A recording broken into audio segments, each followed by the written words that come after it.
भागवत की कथा में श्री कृष्ण उद्धव संवाद पर हम लोग चर्चा कर रहे हैं। ऐसे समस्त पाठक परिवार को जिनका अतिशय भाव,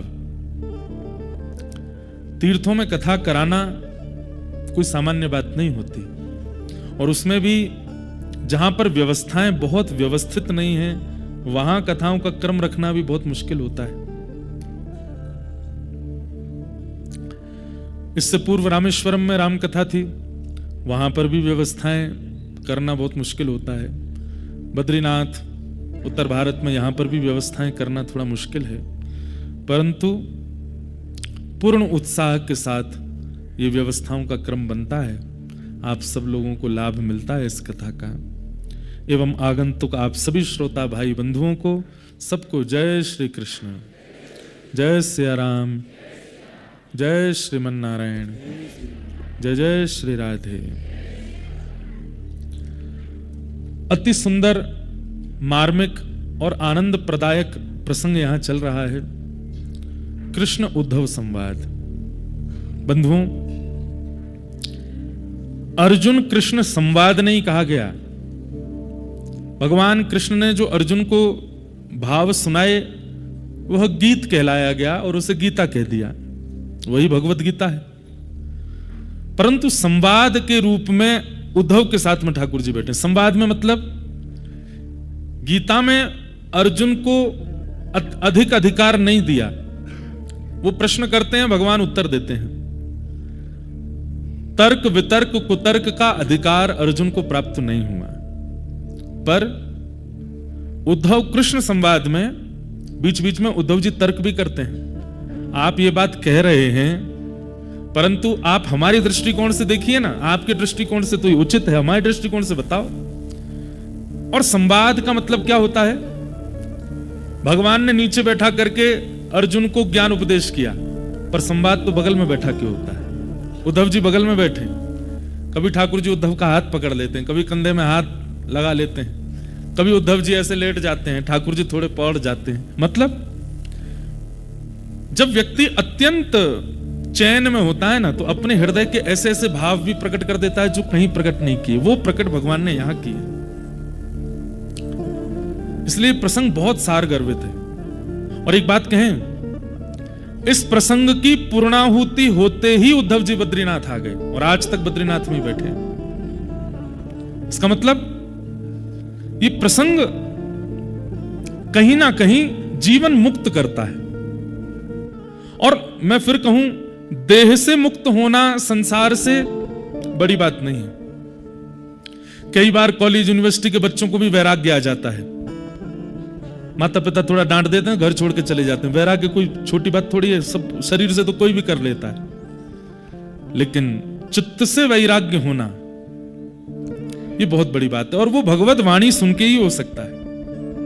इसका मतलब ये मत सोचिएगा कि आप सब भी बद्रीनाथ निवास करने लग जाओगे, आप सब लोग भी सब छोड़ छाड़ के आ जाओगे, पर स्पष्ट हो जाएगा कि संसार क्या है और संसार की व्यवस्थाएं कैसी हैं। और ये स्पष्टीकरण ही तो हमारे जीवन का उद्धार है, कल्याण है।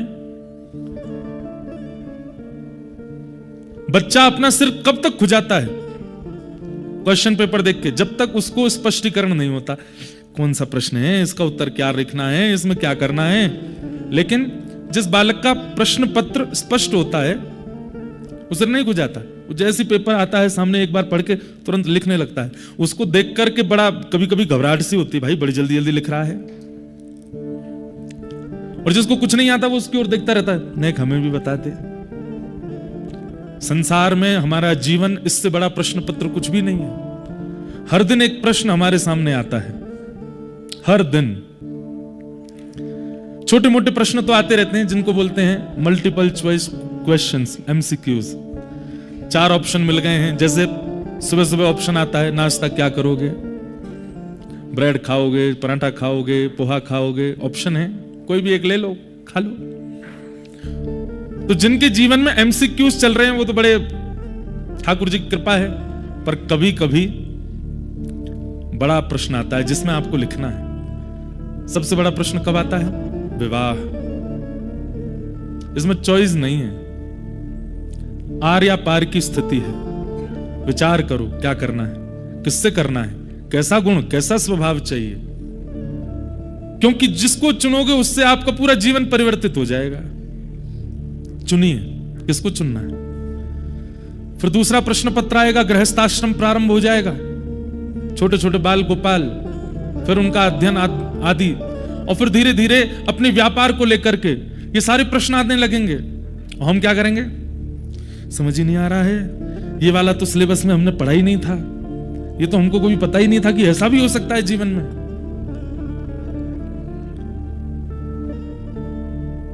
ये जो संवाद आप सुन रहे हैं, कृष्ण उद्धव संवाद, ये उस प्रश्न पत्र के एक प्रकार से गाइड बुक है। इसको अगर श्रवण कर लिया तो प्रश्न पत्र में आने वाले, जैसे होता है ना कि बहुत पढ़ा लिखा बच्चा भी एक बार पढ़ के 1 मिनट सोचता है और 1 मिनट सोचते ही उसका उत्तर लिखने लगता है। जीवन में फिर जितने भी पड़ाव आएंगे, ये तो मैं बहुत सामान्य पड़ाव बोल रहा हूं जिनको हम मंच से बता सकते हैं, ऐसे ऐसे भी पड़ाव आएंगे जो शायद आपको ही अनुभव हो और कोई जानता भी नहीं होगा उसको। उन पड़ावों का भी उत्तर ठाकुर जी दे रहे हैं। ज्ञान आवश्यक क्यों है? क्योंकि ज्ञान असमंजस्य से परे कर देता है, फिर व्यक्ति व्यथित नहीं होता, फिर व्यक्ति असमंजस में नहीं पड़ता, व्यक्ति रुकता नहीं है, व्यक्ति को पता है मुझे क्या करना है। इसलिए यह बहुत आवश्यक है। सब चीज का अर्थ सब छोड़ करके विरक्त हो जाना मत समझा कीजिए। हमारे पूज्य पिताजी महाराज पिछले 52-53 वर्षों से कथा कर रहे हैं, उनकी कथा सुन के कितने विरक्त हो गए, परंतु वो तो गृहस्थ हैं। यहां पर ऊपर आप जब बाहर जाएंगे ना, सामने नारायण पर्वत पर ऊपर लाल बाबा की कुटिया दिखाई देगी सबसे ऊपर। अब तो आज मुझे पता चला कि बाबा अब बहुत वृद्ध हो गए, तो अब कहीं और निवास करते हैं। बाबा यहीं रहे कितने वर्षों तक, तप किया। उन बाबा की कुटिया में 24 घंटे पिताजी की कथा चलती रहती थी, 24 घंटे, रात में भी ट्रैप रिकॉर्ड था। सुबह शाम की पिताजी की 2 सत्र की कथाएं चलती, एक पूरी होती दूसरी फिर शुरू कर देते, चलती रहती। कितने लोग वहां जाते, और जब जब पिताजी कथा बद्रिकाश्रम में होती, बाबा एक दिन के लिए जरूर आते नीचे। तो बड़े बड़े महात्मा विरक्त हो गए कथा सुन के, लेकिन विरक्त होना ही आवश्यक नहीं है। इसलिए यहां के प्रसंगों को सुनकर के, ठाकुर जी की कई त्यागमयी भावनाओं को सुनकर के आप सब चीज छोड़ करके चले जाओ, वो नहीं करना है। चित्त में नहीं आने दीजिए उसको, चित्त को वहां मत लगने दीजिए। शरीर से हर व्यवस्था में रहिए, पर चित्त नहीं लगना चाहिए। अब हम कथाकार हैं, हम विदेश भी जाते हैं, ऑस्ट्रेलिया भी गए, अमेरिका भी गए, कनाडा भी जाते हैं। और लोग बात कहते हैं महाराज जी विदेश में तो ऐसा है। अब सत्य बता रहे हैं, कथा की कृपा से कोई असर नहीं होता।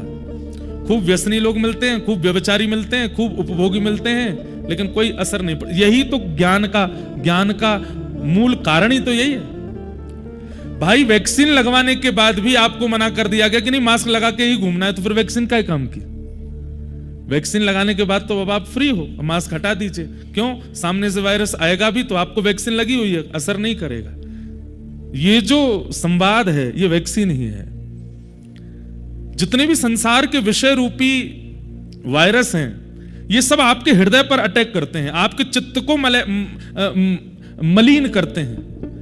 लेकिन इसको भागवत धर्म कहते हैं, जो ठाकुर जी उद्धव को समझा रहे हैं। इसको कृष्ण उद्धव संवाद भी कहते हैं, उद्धव गीता भी कहते हैं, भागवत धर्म भी कहते हैं। नेक धीमो भैया, नेक धीमो। तो वैक्सीन है। इसके बाद आप दुनिया में खुले घूमिए, आप पर असर नहीं होगा। स्वामी विवेकानंद कैसी कैसी कहां व्यसनियों के बीच में भी गए हैं, स्त्रियों के बीच में भी गए हैं, विदेशों में भी गए हैं, कैसी कैसी परिस्थितियों में गए, लेकिन ज्ञान सब जगह से रक्षा करता था। और एक बात, जैसे एक होता है ना कि आप एक दवाई लेते हैं, उसके साथ में एक एंटीबायोटिक भी ले लीजिए, या फिर एक कई बार ऐसी दवाइयां होती हैं उसके साथ में एक सहायक दवाई दी जाती है। सहायक दवाई का मतलब क्या होता है? कई दवाइयां देने समय ये कहते हैं डॉक्टर कि इससे आपका पेट फूल सकता है, गैस हो सकती है, तो ये दवाई साथ में लेना है। ठीक वैसे ज्ञान तो मुख्य औषधि है, पर ज्ञान के साथ में सहायक औषधि भक्ति है। भक्ति से जन्म हुआ है ज्ञान का, भक्ति जननी है ज्ञान की। इसलिए भक्ति युक्त ज्ञान अगर जीवन में आएगा तो अहम नहीं आने देगा।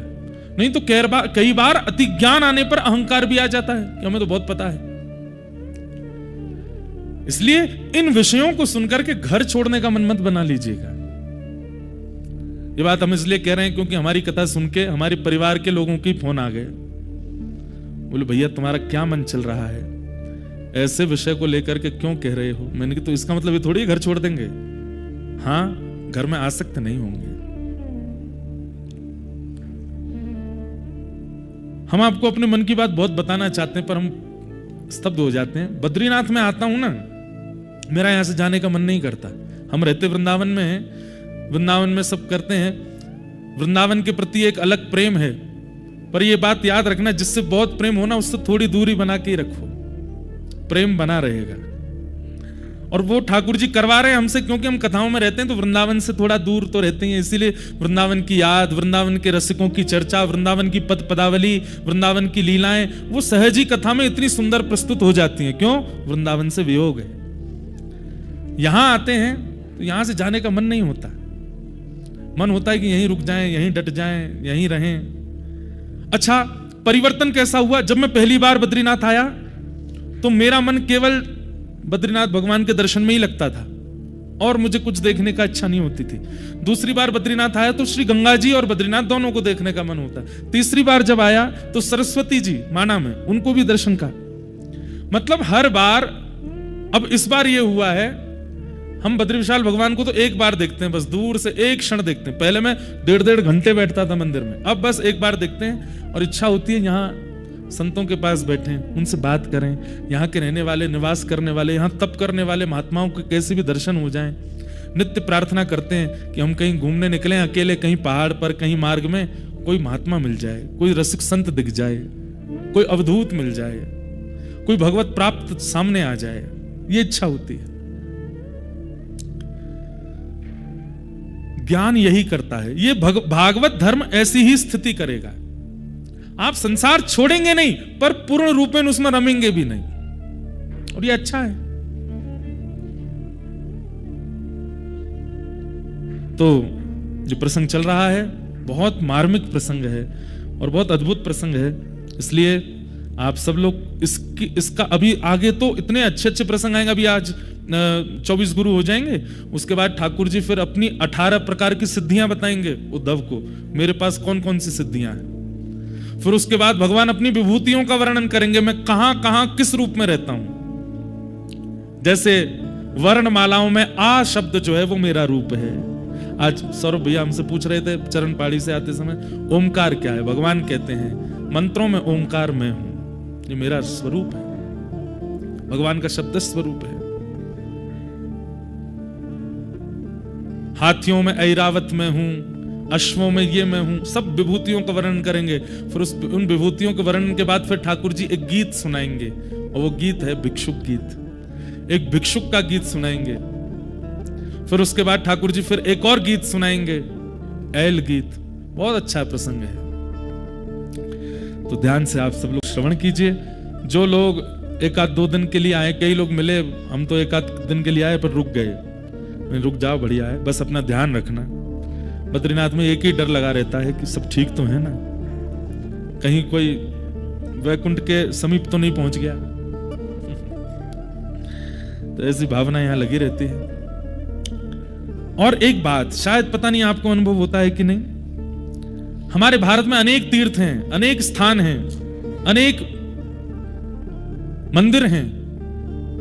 कहीं कहीं ऐसा अनुभव होता है, सब जगह ठाकुर जी हैं, पर कहीं कहीं ऐसा अनुभव होता है कि ठाकुर जी घूम रहे हैं, ठाकुर जी डोल रहे हैं, यहीं कहीं आसपास ही हैं। ऐसी अनुभूति हमें कई जगह होती है। उनमें से एक बद्रीनाथ में तो बहुत बहुत प्रगाढ़ रूप से होती है। रात्रि में कभी 2-2:30 बजे भी आंख खुलती है तो जंगले से झांकने का मन होता है, ठाकुर जी घूम रहे होंगे, ठाकुर जी यहीं होंगे। ऐसा यहां अनुभव होता रहता है कि ठाकुर जी यहां हैं, विचरण कर रहे हैं। सब जगह हैं, पर यहां हो गया श्री जगन्नाथपुरी में, द्वारिका में, श्रीरंगम में, और भी कई श्रीनाथ द्वारा में, वृंदावन में, सब जगह नहीं होता, कहीं कहीं होता है कि ठाकुर जी घूम रहे हैं, ठाकुर जी विचरण कर रहे हैं। तो ऐसा ये बद्रीनाथ धाम है। कल कितने गुरुओं के विषय में हमने चर्चा की थी बताओ? कितने? 6।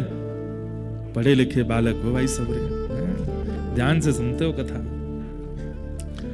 पृथ्वी, वायु, आकाशम, जल, अग्नि और चंद्रमा, इन 6 के विषय में कल हम लोग चर्चा कर रहे थे। चंद्रमा के विषय में श्री यदु महाराज को दत्तात्रेय प्रभु कहते हैं कि चंद्रमा का गुण क्या है? उसकी कलाएं घटती बढ़ती रहती हैं, लेकिन चंद्रमा एक रस रहता है। व्यक्ति अपने जीवन में कभी उपलब्धियां प्राप्त करेगा, कभी असफलताएं प्राप्त करेगा, पर उपलब्धि प्राप्त होने पर फूले ना, असफल होने पर भूले ना, एक रस रहे। अपनी स्थिति का त्याग ना करे, विचलित ना हो। एक बात याद रखिएगा, उपलब्धियां मिलने पर सदैव यह विचार रखो कि यह उपलब्धि बहुत दिन तक मेरे पास रहने वाली नहीं है, तो आप उसके छूट जाने पर विचलित नहीं होगे। जिस व्यक्ति के चित्त में यह भावना आ जाती है कि यह वस्तु मेरे पास आ गई, अब मेरे से दूर जाएगी नहीं, वही व्यक्ति दुखी होता है। इसलिए मेरे पास यह वस्तु आई, जैसे ही आई उसी समय से मेरे अंदर यह भावना आ गई, बस कभी भी जा सकती है, कभी भी मुझसे दूर हो सकती है। हां, मैं प्रयास करूं, मैं योजना बनाऊं कि ये ना जाए, पर यह संसार का नियम है, उससे मैं विचलित नहीं होऊंगा। अगर मैं पहले से ही ये बात मान के रखूंगा कि जो मिला है वह हमेशा पास रह सकता नहीं। एक पंक्ति पिताजी गाते हैं, और इस पंक्ति का ये 3 सूत्र मुझे बहुत अच्छे लगते हैं।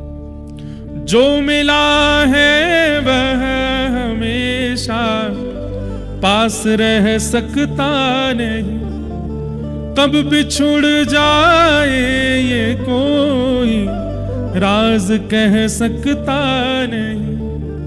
जिंदगानी का खिला मधुवन किसी का है दिया, मैं नहीं मेरा नहीं यह तन किसी का है दिया। निश्चित ही किसी महापुरुष ने ये पंक्तियां लिखी, उनसे कहा कि जीवन जीने के 3 सूत्र तो बता दीजिए। तब उन्होंने 3 सूत्र इस पंक्ति में लिखे। क्या?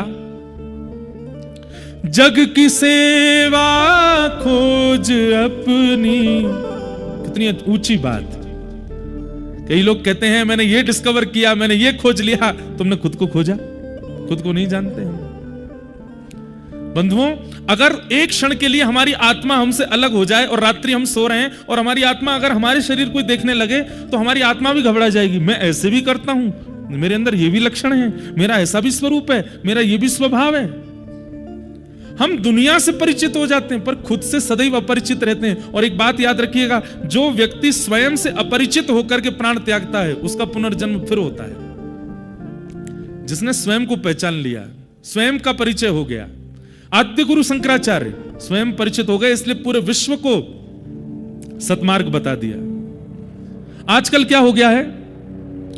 इन्फ्लुएंसर्स का जमाना आ गया है।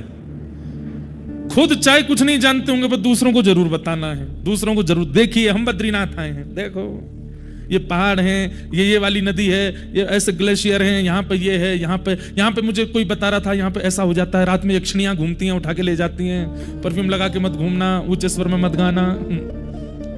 भाई तुम दुनिया को ज्ञान देने में इतने आगे निकल, अब आजकल तो सब ज्ञानी हो गए, सबको बताने का मन होता है।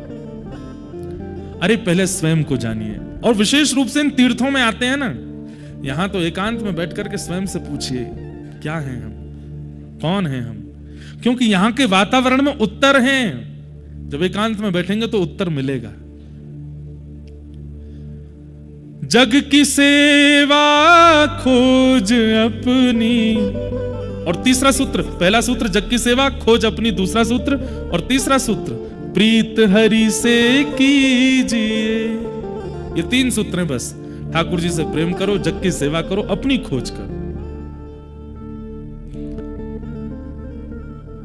जिंदगी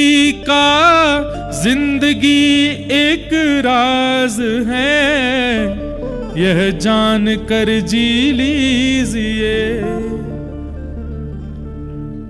साधना के पथ पर साधन किसी का है दिया, मैं नहीं मेरा नहीं, यह तन किसी का है दिया। हम सत्य बताएं, हम आपको कथा नहीं सुनाते, हम स्वयं को सुनाते हैं। यहां पर कहने वाले पहले अध्ययन करेंगे, कथा में आने से पहले मौन रहेंगे, फिर यहां कथा सुनाते हैं स्वयं को, और कई चीजों का प्रयास करते हैं। हर चीज नहीं, मैं सबके लिए दावा नहीं देता, पर कई चीजों का प्रयास करते हैं अपनी व्यवस्था और अपनी अनुकूलता के अनुसार इंप्लीमेंट, जो कहा है वो मैं भी करूं, और अधिकतर करने का प्रयास करते हैं। इसीलिए युवाओं में बहुत परिवर्तन दिखता है, इसलिए सुनने वालों में परिवर्तन दिखता है। क्यों? क्योंकि स्वयं की खोज के साथ चल रहे हैं। चंद्रमा से मैंने क्या सीखा कि उसकी कलाएं घटती बढ़ती हैं, पर वो एक रस रहता है। जिंदगी में चाहे जो मिले, जो बिछुड़ जाए, आप एक रस रहो, और वो तभी रह सकते हो कि मिलने वाली वस्तु के प्रति कभी अभिमान ना हो, सदैव ये भाव रहे कभी भी दूर जा सकता है, तो उसका बिछुड़ना आपको व्याकुल नहीं करेगा। हां, एक जगह ये भावना नहीं रखनी, ठाकुर जी और सदगुरु में, ये कभी नहीं बिछुड़ेंगे, ये सदा मेरे रहेंगे, ये मुझसे कभी दूर नहीं जाएंगे।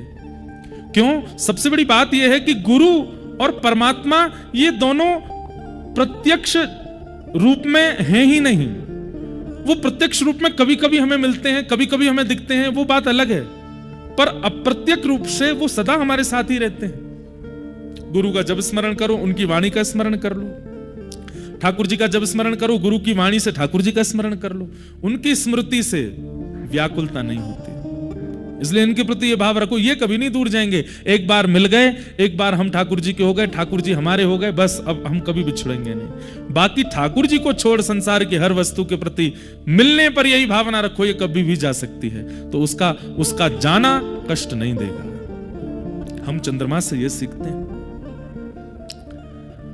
राजन, और भी बहुत कुछ है चंद्रमा में। रात्रि की अंधियारी में भी सब सो रहे होते हैं, पर चंद्रमा प्रसन्न मुद्रा में रहता है। कभी कभी ऐसा काल आता है, सब व्यथित हैं, सब दुखी हैं, सब परेशान हैं, पर उस बीच में, उस अव्यवस्था में भी अत्यंत प्रसन्नता चित्त में धारण करके जो बैठा है, वो चंद्रमा है। चंद्रमा। मैंने अगला गुरु अपना बनाया सूर्य को। सूर्य से मैंने क्या सीखा? अब यहां पर एक बात देखेंगे आप, चंद्रमा पहला गुरु है और सूर्य उनके बाद आते हैं, जबकि सूर्य की प्रधानता हमारे यहां ज्यादा है, पर यहां पर दत्त भगवान ने चंद्रमा को पहले गुरु बनाया, सूर्य को बाद में बनाया। उसके पीछे कारण क्या है? सूर्य में थोड़ी तीक्ष्णता है। तीक्ष्णता मतलब थोड़ा तेज है, इसलिए चंद्रमा को पहले गुरु बनाया। वो थोड़े शीतल हैं, तेज नहीं है। अरे माताओं, आगे चुपचाप कथा सुन लो, पीछे तो अल्लाह कर रहे, बैठ जाओ, बैठा दो इनको। क्या बता रहा था मैं? हाँ, तो सूर्य में बैठ जाओ, बैठ जाओ, तीक्ष्णता नहीं होती। सब लोग इधर देखो, चंद्रमा तीक्ष्ण नहीं होता, सूर्य थोड़ा तीक्ष्ण होता है। पर सूर्य से हमें क्या, अब यहां पर यही बात तो रखनी है कि हमको गुरु क्या बनाना है, उनके अवगुणों का विचार नहीं करना है। उनके अवगुणों, अगर आप अवगुणों का विचार करोगे कभी दत्तात्रेय की तरह नहीं बन पाओगे। दत्तात्रेय कौन है? अवधूत, जो अवधूत है। तो दत्तात्रेय की तरह बनना है, तो इसलिए दोष नहीं देखना है। सामने सूर्य आ जाए, चंद्र आ जाए, जो भी आ जाए, उसमें अभी आगे देखिएगा किन किन को गुरु बनाया इन्होंने। तो सूर्य को गुरु बना करके मैंने क्या सीखा? सूर्य का एक बहुत अच्छा गुण है। क्या? सूर्य तपाते हैं और तपा करके जलाशय को पृथ्वी से उड़ाते हैं। चाहे मैला जल हो, चाहे कुचैला जल हो, चाहे नमकीन जल हो, चाहे मीठा जल हो, चाहे पर्वत का जल हो, चाहे कहीं का जल हो, समस्त जल को आकाश में ले जाते हैं। वो कैसा भी जल हो उसको स्वीकार करते हैं और उसको पवित्र करके पुनः प्रदान कर देते हैं। मतलब सूर्य से मैंने सीखा कि सामने वाले से आप जो कुछ भी ग्रहण करते हैं, आपका दायित्व बनता है उसने जो दिया उससे भी अधिक उसको करके उसको प्रदान कर दो। ये मैंने सूर्य से सीखा।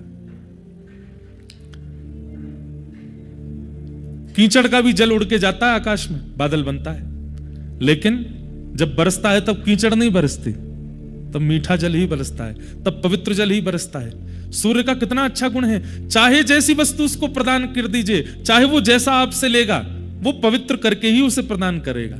ये सूर्य से मैंने सीखा। सामने वाला अपनी क्षमता से प्रदान करता है, सामने वाला अपनी क्षमता आपके सामने प्रस्तुत करता है, उसकी क्षमता से अधिक बढ़कर के उसको प्रदान करो। ये मैंने सूर्य से सीखा। सूर्य का दूसरा लक्षण क्या है? अनेक पात्रों में जल भर के सूर्य की किरणों के नीचे रख दीजिए, अनेक सूर्य प्रकट हो जाएंगे। उन पात्रों में अनेक सूर्य दिखने लगेंगे, लेकिन मूल एक ही रहेगा। मूल तत्व अपना स्वरूप त्यागता नहीं है।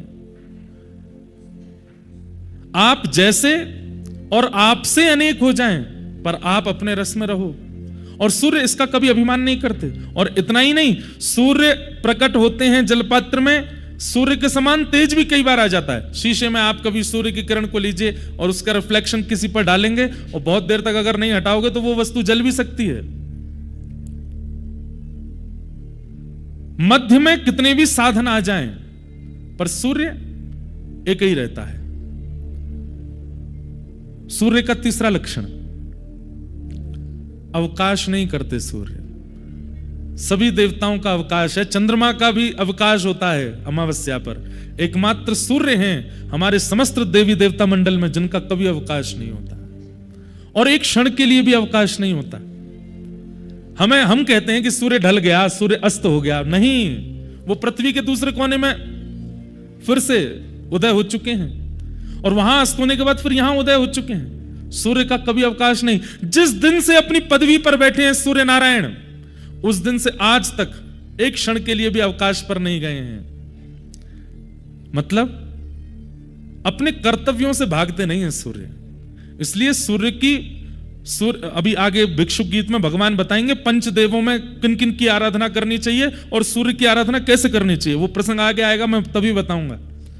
सूर्य की आराधना में भगवान उद्धव से कहते हैं, उद्धव अगर मेरा प्रत्यक्ष दर्शन करना है, अगर किसी को यह बात जाननी है कि भाई भगवान कहां है मुझे दिखा दो, तो तुम आकाश में सूर्य को देख लेना। वो प्रत्यक्ष मैं ही हूं, वो मैं ही हूं, वो मेरा ही स्वरूप। इसलिए सूर्य नारायण उनको कहा जाता है। तो सूर्य का तीसरा लक्षण क्या है? छुट्टी नहीं करते, वर्क फ्रॉम होम नहीं है उनका। यहां पे लोगों में मारामारी चली है आजकल, बच्चों में। जब से कोविड आया वर्क फ्रॉम होम आ गया। अब तो कोविड चला भी गया तब भी वर्क फ्रॉम होम ले लेते हैं। मतलब पैसा पूरा मिलेगा, आराम भी पूरा मिलेगा।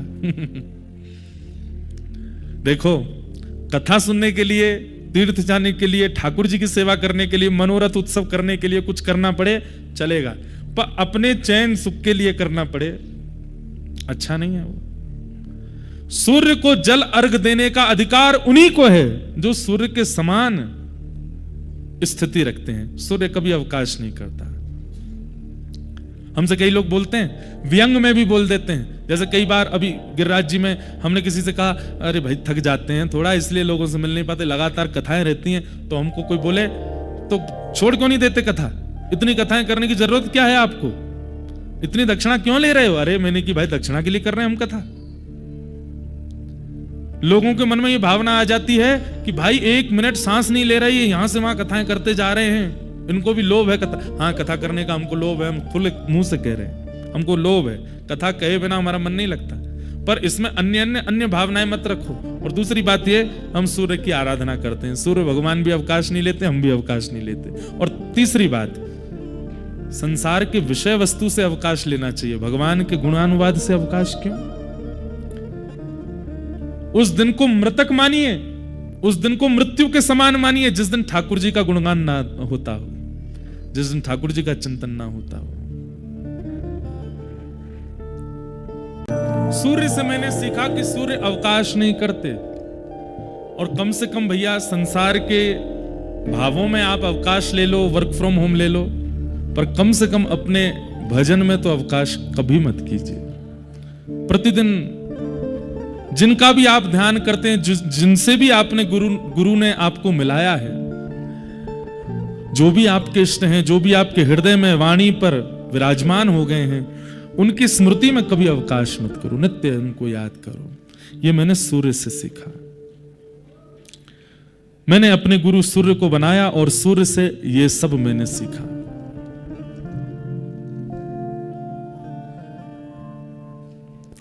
दूसरी बात, सूर्य का एक गुण और है। जरूरी नहीं है कि किसी के अति सामीप्य में जाकर के ही अपने तेजों में ज्ञान को प्रदान करना। कई बार हम लोगों के चित्त में यह आ जाता है कि हमारे सदगुरु हमसे दूर हैं, हम अपने कार्यों के कारण, गुरु अपने व्यस्तताओं के कारण हमसे दूर, हम अपने कार्यों के कारण उनसे दूर। और कई लोगों को इस बात का बहुत विरह रहता है कि बिना गुरु के हम कैसे रहें, हमारा मन ही नहीं लगता। मन होता है उनके पास रहें, उनके साथ रहें, उनको देखें, उनको। एक बात हमारी बहुत ध्यान से सुनिएगा,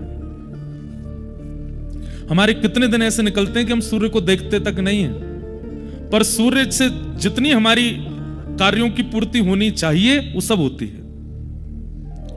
कितनी बार ऐसा होता है कि हम सूर्य नारायण का दर्शन भी नहीं करते, उनकी ओर देखा भी नहीं होगा हमने, कितने कितने दिन निकल जाते हैं, लेकिन सूर्य से जो जो हमारी क्रियाओं की पूर्ति होनी है वो होती रहती है। फिर भी ऐसे ही गुरु शिष्य का संबंध है। अगर गुरु को देखने की ज्यादा इच्छा होती है, गुरु के पास बैठने की इच्छा होती है, गुरु के संग आने जाने, इन सब भावों की इच्छा होती है, कहीं ना कहीं शिष्यत्व में थोड़ी सी चूक है।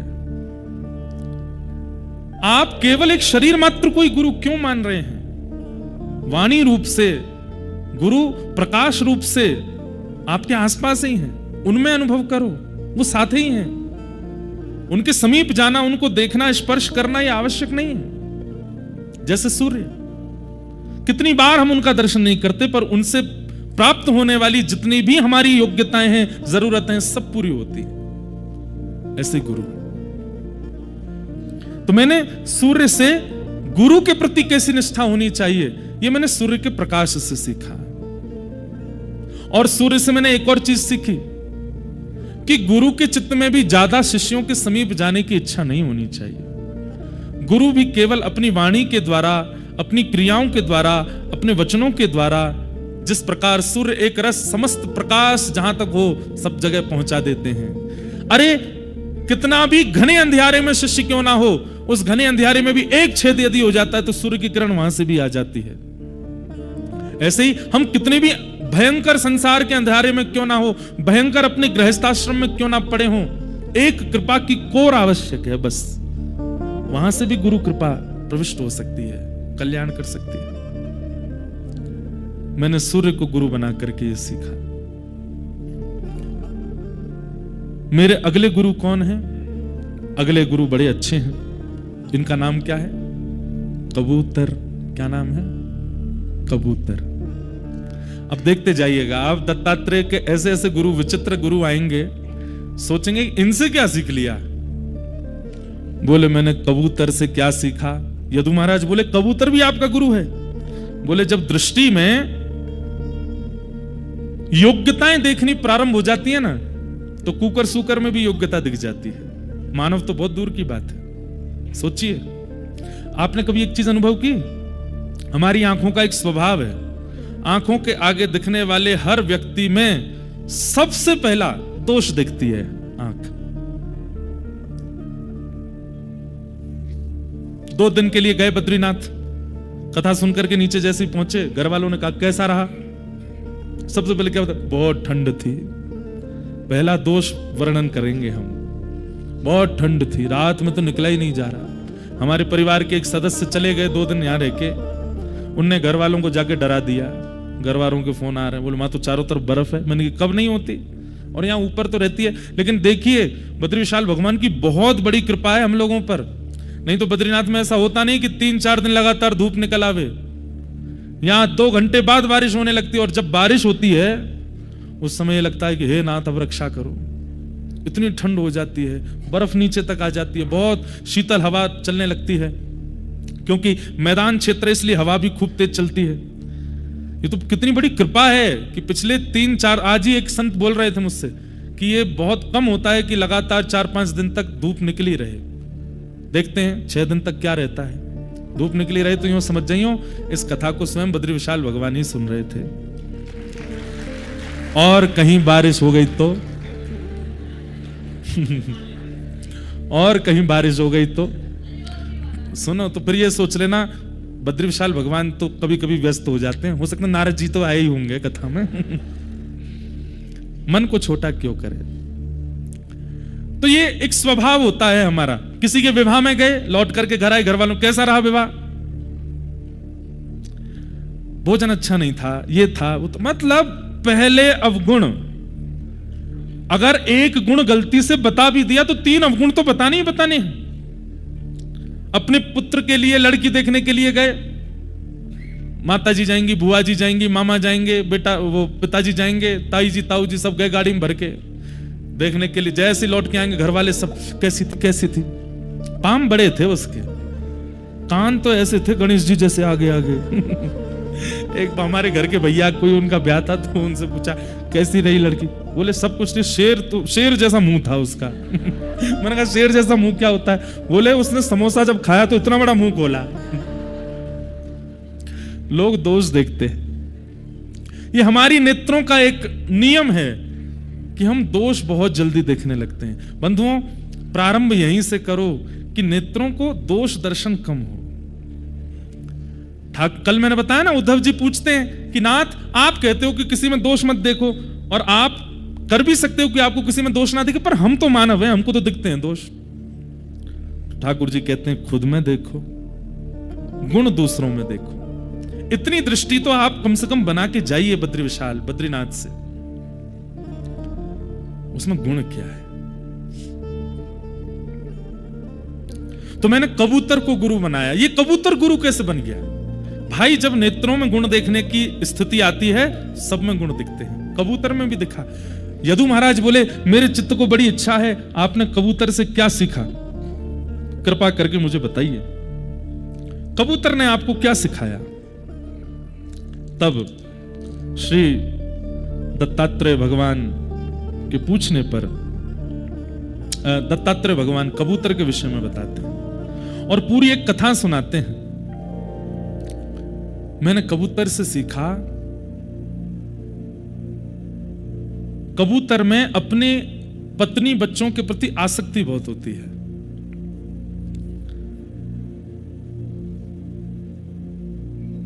कपोतः कंचनारण्ये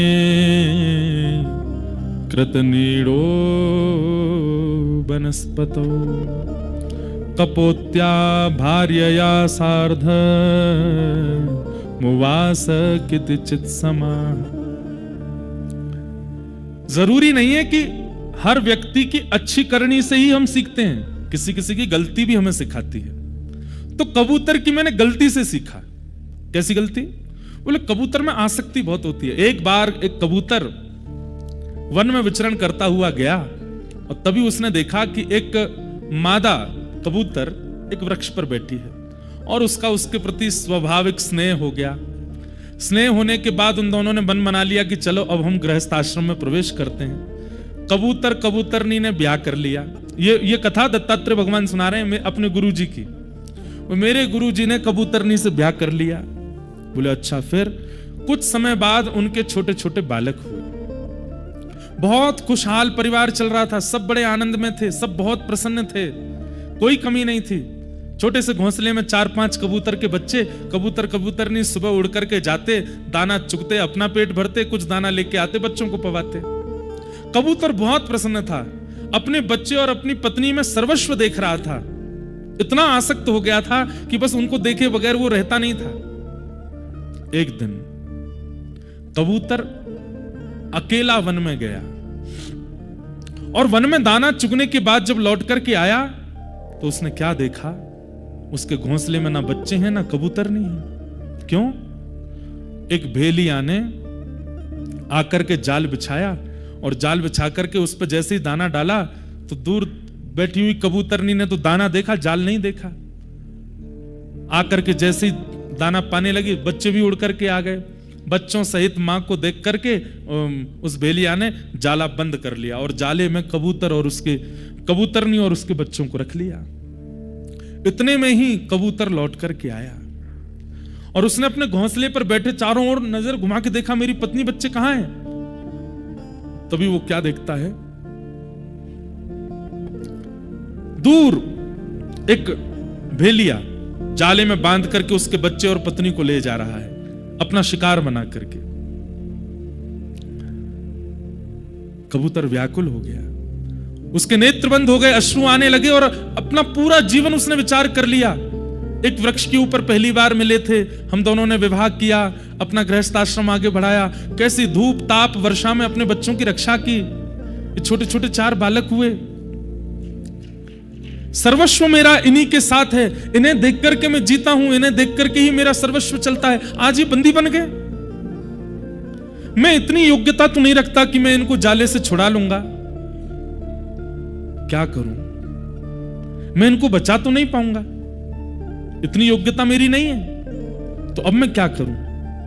तो कबूतर उड़ करके गया और जो जाले में छोटे छोटे छेद थे वहां जाकर के अपनी चोंच से उन छेदों को बड़ा किया और बड़ा करके स्वयं भी उनके अंदर प्रवेश कर गया और अपने बच्चे पत्नी को हृदय से लगा के बोला, तुम अकेले नहीं मरोगे, मैं भी तुम्हारे साथ मरूंगा। ये दृश्य मैंने देखा यदु, और मैंने कबूतर को अपना गुरु बना लिया। यदु महाराज बोले, इसमें आपने क्या सीखा? बोले, मैंने ये सीखा इतनी आसक्ति अच्छी नहीं, इतना फंसना संसार में, चाहे अपनी ही पत्नी बच्चे क्यों ना हो, अच्छा नहीं है। कि अपने आप को अयोग्य मान करके ये विचार कर लिया। बंधुओं, आज की डेट में तो ऐसी चीजों पर मूवीज बनती हैं और उनको देख के लोग बड़े भावुक हो जाते, बताओ बच्चा नहीं पाया तो खुद ही मर गया साथ में। पर यदु महाराज के सामने श्री दत्तात्रेय कहते हैं, ऐसी आसक्ति अच्छी नहीं। अरे आसक्ति करनी ही थी तो ऐसे के प्रति करते कि जब विडंब परिस्थिति आती और हम सामर्थ्य विहीन हो जाते, हम बच नहीं पा रहे हैं, तो हमारी जिसमें आसक्ति वही आकर के बचा जाता। धन्य है भक्त प्रहलाद, ऐसे से प्रेम किया। भले ही स्वयं सामर्थ्यवान नहीं थे हिरण्यकश्यप के आगे, लेकिन दंता गजानाम कुलिशाग्रनिष्ठुरा शीर्णायते ते नवलम ममैतत् महाविपत्ताप विनाशनोयम जनार्दनानुस्मरणानुभाव। प्रहलाद जी महाराज ने ऐसे से प्रीति की कि स्वयं भले ही असामर्थ्यवान थे, लेकिन नाम उच्चारण करके अत्यंत पराक्रमी हिरण्यकश्यप को वध कराने के लिए अपने ईश्वर को प्रकट कर लिया। मैंने कबूतर को गुरु बनाकर के सीखा कि जब कबूतर इतनी आसक्ति परिवार में कर सकता है तो हम तो मानव हैं। शास्त्रों में एक श्लोक बोला जाता है, कुरंग मातंग पतंग भृंग मीना हता पंचभिरेव पंच एक प्रमादी सकथम न हन्यते यसेवते पंचभिरेव पंच। बहुत ध्यान से सुनना, बड़ी अच्छी बात। कुरंग मातंग पतंग भृंग हतः पंचभिरेव पंच, 5 लोगों के लिए यहां पर बताया गया है। हमारी 5 इंद्रियां हैं, कौन कौन सी, जो विशेष रूप से संसार में हमको ढकेलती हैं। पहली आंख, दूसरी कान, तीसरी जीभ, चौथी नाक, 5वीं त्वचा। ये 5 ज्ञान इंद्रियां विशेष रूप से संसार में जो हमारी आसक्ति बनती है वो इन 5 से ही बनती है।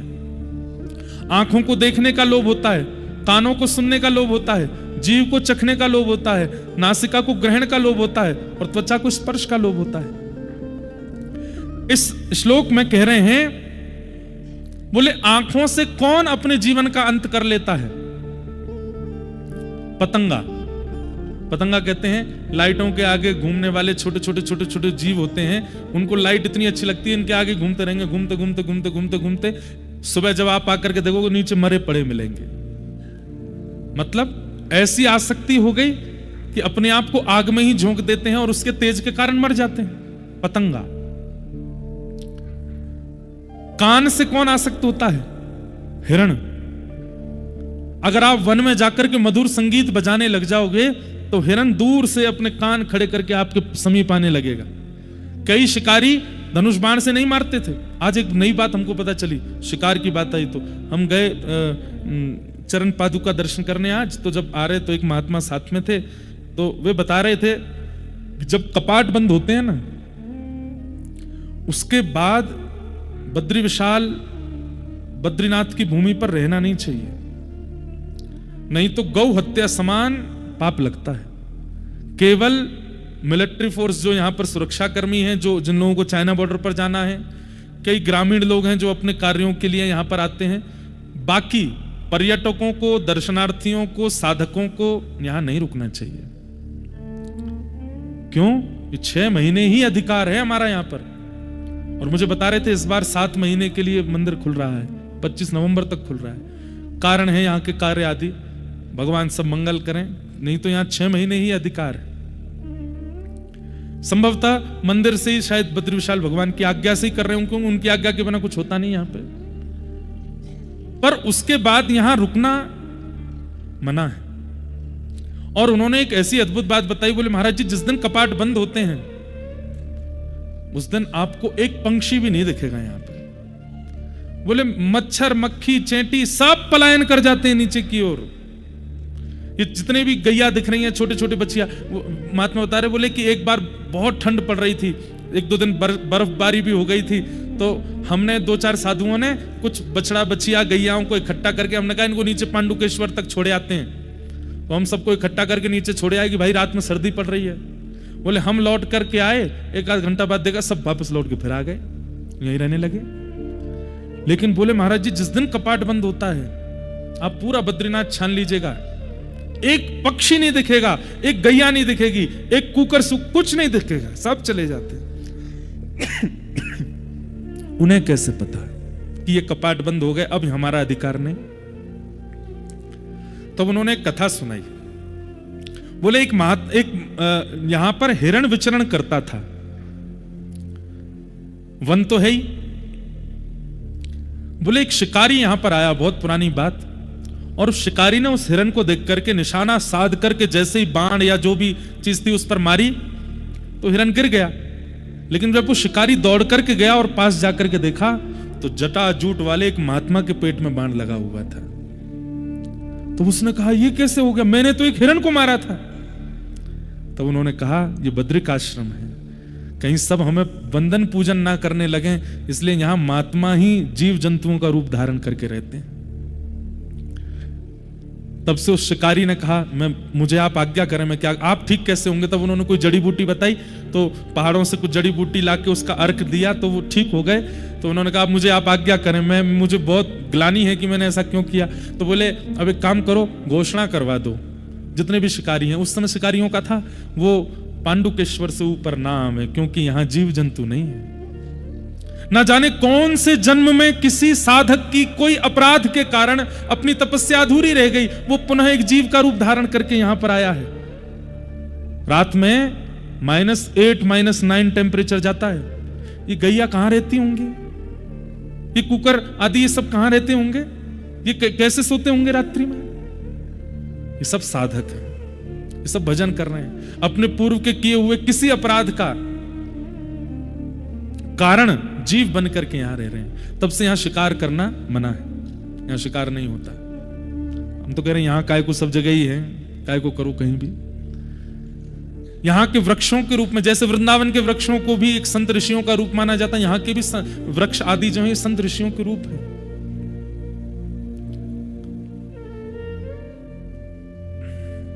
तो ऐसा ये बद्रिकाश्रम, यहां पर कोई जीव भी आपको दिखे।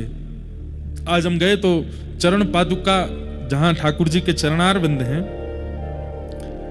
वहीं बिल्कुल इतने आनंद के साथ में एक बढ़िया एक स्वान, ग्राम सिन्न कह लो, कुकर कह लो, और आजकल की भाषा में कुत्ता कह लो, इतने प्रेम से पौड़े हुए थे भगवान के चरणार बिंदों में।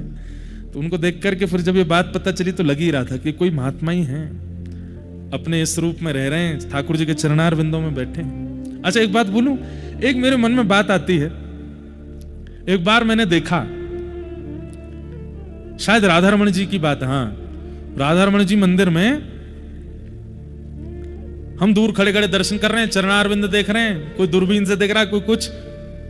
पुजारी जी भी इतने अपरस में रहते हैं, घर से नहा के आएंगे, फिर मंदिर की रसोई में स्नान करेंगे, वहीं पर है, वहां स्नान करके फिर भीतर जाते हैं, इतनी अपरस में, इतनी शुद्धता पवित्रता। हम दूर खड़े खड़े दर्शन कर रहे हैं, चाहे तुम कितने बड़े शंकराचार्य हो, कुछ भी हो, दूर से दर्शन होंगे, अंदर तो नहीं जा सकते। राधारमण जी के दर्शन कर रहे, तभी राधारमण जी के पीछे से एक चूहा निकल के आया और वहीं कूदता हुआ, वो सीढ़ियां सी हैं, ऐसे कूदता हुआ निकल गया। मैंने कि ये चूहा हमको ठेंगा दिखा के गया, मैं नहाता भी नहीं हूं, फिर भी मैं गर्भगृह में आ सकता हूं, फिर भी मैं राधारमण जी को छू सकता हूं। अरे जगन्नाथ महाप्रभु के मंदिर में आप जाएंगे ना, वैसे गर्भगृह में जाना तो नहीं चाहिए, पहले अधिकार था, अब तो बंद हो गया। वहां पे कई सारे कॉकरोचेस आ जाते हैं मंदिर में। मैंने की बात, हमसे ज्यादा भाग्यशाली तो ये है, जगन्नाथ जी के अंग पे ही घूमते हैं, डोलते हैं, कहीं पे बैठ जाते हैं। मक्खी जिस महाप्रसाद पर कोई दृष्टि नहीं डाल सकता, जाके डोली आती है, ठाकुर जी के संग बैठ के खाती है, सेम प्लेट में, दोनों खाएंगे चलो। चेंटी, कितने, मतलब आप अपने सौभाग्य की कहां इतनी वो करते हो कि हम मानव हैं। आपसे ज्यादा भाग्यशाली तो वो हैं जिनको बिना स्नान के गर्भगृह में प्रवेश प्राप्त है। तो निश्चित ही ये सब कोई पूर्व के संत ही हैं, आचार्य ही।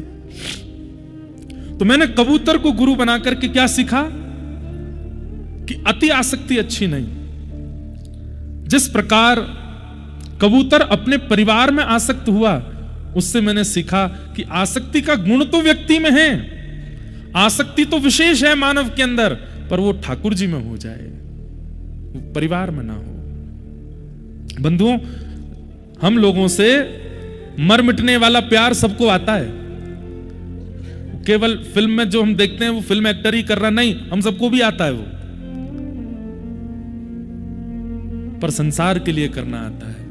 ठाकुर जी के लिए करके देखो, ठाकुर जी के लिए एक बार ऐसे होकर देखो, बस इनको प्राप्त करना, और कुछ नहीं, और कोई मेरा उद्देश्य नहीं। आसक्ति है, बस उस आसक्ति को ठाकुर जी में प्रस्तुत कर दो। तो मैंने कबूतर को गुरु बनाया। अब मेरे अगले गुरु के पास चलो। कितने गुरु हो गए? कितने? गिनते जाओ भाई, गिनती तो आप लोग करो, इतना तो कर लो, कथा सुना रहा हूं मैं, गिनती आप करो। आज हमने 2 गुरु नए बताए ना, एक तो सूर्य और दूसरे कबूतर। कल 6 हो गए थे, 8 हो गए। अब मेरे 9वें गुरु, और 9वें गुरु कौन है? 9 जो है ना, ये पूर्णांक होता है, तो 9वें नंबर पे जो होंगे वो कहीं ना कहीं अति श्रेष्ठ है। और 9वें गुरु मेरे कौन है? अजगर। कौन? अजगर सर्प। यदु महाराज बोले, भगवान अब ज्यों-ज्यों आप अपने गुरुओं की श्रृंखला बढ़ाते जा रहे हैं, मेरी आंखें खुलती जा रही हैं। ये आप अजगर से क्या सीख बैठे हैं जो आपने उनको अपना गुरु बना लिया? तब यदु महाराज श्री दत्तात्रेय जी कहते हैं, बोले तुम्हें पता है सर्पों में सबसे ज्यादा विशाल सर्प होता है अजगर। बोले हाँ, वो खाता क्या है? बोले वो भी वही सब खाता है जो बाकी। बोले नहीं, बाकी के सर्प तो रोज भोजन करते हैं, पर अजगर तो महीना 10 दिन में कभी एक बार प्रसाद पाता है। बाकी के दिन क्या करता है? बोले मुंह खोल के पड़ा रहता, हवा पीता है, हवा पीता है। लेकिन फिर भी सबसे ज्यादा विशाल है, सबसे ज्यादा शक्तिशाली है, सबसे ज्यादा बल उसके पास है, वायुपान करता है। मैंने अजगर से सीखा कि प्रकृति पोषक हो सकती है। बहुत ध्यान से सुनिएगा बात को। जरूरी नहीं है कि अन्न ही हमारा पोषण करता है, या जो भी हम चीजें खाते हैं पाते हैं उससे ही हमारा पोषण होता है। बद्रिकाश्रम में रहने वाले बड़े बड़े ऋषि महीनों महीनों तक भोजन नहीं पाते और यहां रह करके भजन करते हैं। जलपान नहीं करते, उनको प्यास नहीं लगती। क्यों? क्योंकि प्रकृति में इतनी क्षमता है कि वो उसका अनुरूप रूप से सेवन किया जाए तो प्रकृति आपका पोषण कर सकती है। वो योग का विधान है। योग के रूप से रहा जाए तो सूर्य को इतनी देर देखना है, चंद्र को इतनी देर देखना है, वायु को इतनी देर ग्रहण करना है, अग्नि के पास इतनी देर बैठना है, जल का ऐसे सेवन करना है, उसका एक नियम है। अगर केवल पंच तत्वों के ही आसपास व्यक्ति रहने लगे तो उसे अन्न की आवश्यकता नहीं, उसे वही पोषक बना सकते हैं। और पोषक होते हुए भी वो अत्यंत बलवान भी हो सकता है, जैसे एक अजगर। दूसरा मैंने अजगर से क्या सीखा, श्री मलुकदास जी का पद है, अजगर करे न चाकरी, पंछी करे न काम, दास मलुका यूं कहें सबके दाता। अजगर किसी की चाकरी नहीं करता, पड़ा रहता है अलमस्त। इसलिए दत्तात्रेय भगवान का एक नाम पता है क्या है? भागवत में इनको अजगर ऋषि कहा गया। क्या कहा गया? अजगर ऋषि। पड़े रहते हैं अलमस्त, कोई ज्यादा चिंता नहीं करते भोजन की, व्यवस्था की, शयन की, इसकी उसकी। बस अजगर बनने का मतलब आलसी बनना नहीं होता।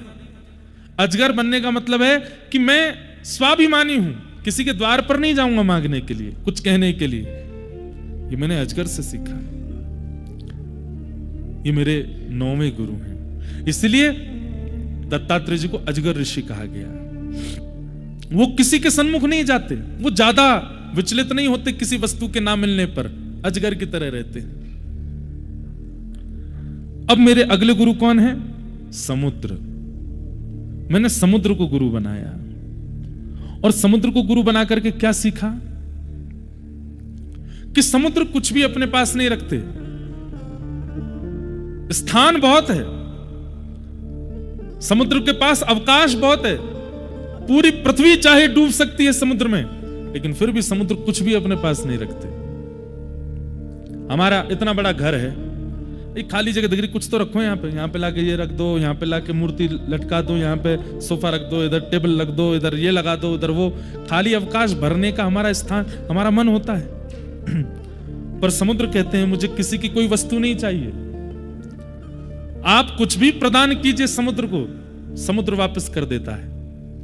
और अगर बहुत गहराई में भी छोड़ दिया गया, चलो किनारे पे तो लहरें हैं, बीच में छोड़े आओ किसी वस्तु को, एक ना एक दिन वो भी किनारे आ जाएगी। समुद्र में कुछ भी भीतर रहता नहीं है। यहां तक कि समुद्री जीव भी जब अपना प्राण त्याग देते हैं, अगर कोई मछली खा ले तो ठीक, अगर किसी ने उसका सेवन नहीं किया तो वो भी बहते बहते किनारे आ जाएगा।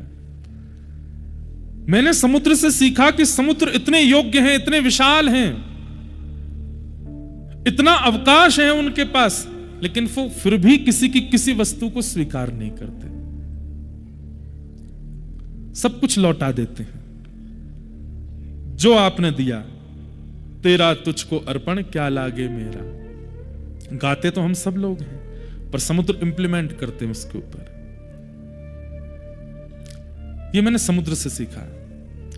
दूसरा मैंने समुद्र से क्या सीखा कि समुद्र मध्य में तो, भीतर तो अत्यंत शांत है, पर बाहर अपने इतना हल्ला करके रखते हैं कि कोई भी उनके भीतर जाने में 4 बार 10 बार 50 बार सोचे। मतलब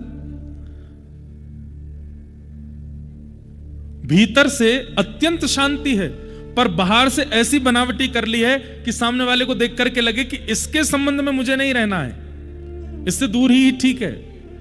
लोगों से दूरी बनाने में एक बंगला में गाते हैं ना, जोरी तोरो दक्ष ने क्यों माया से तो वे एकला चलो रे, अकेले चलो। ये समुद्र का स्वभाव है।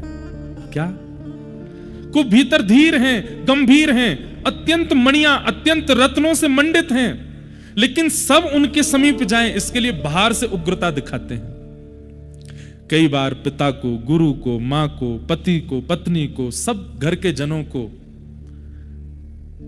ऐसा करना पड़ता है कि वो उग्र बनते हैं। पर कई लोग बाहर से भी उग्र होते हैं, भीतर से भी उग्र होते हैं। पर मैंने समुद्र से सीखा, उग्रता बाहर ले आओ ताकि व्यवस्था संभले, व्यक्ति थोड़ा डरे, थोड़ा शांत हो जाए, थोड़ा दूर रहे, पर भीतर से समुद्र के भांति धीर रहो, गंभीर रहो, गहरे रहो।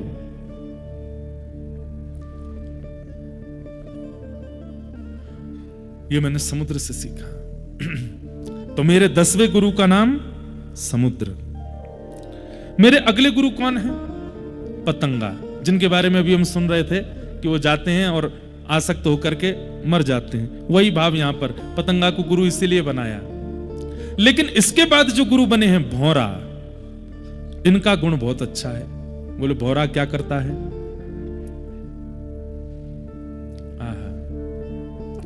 मधुपकितव बंधो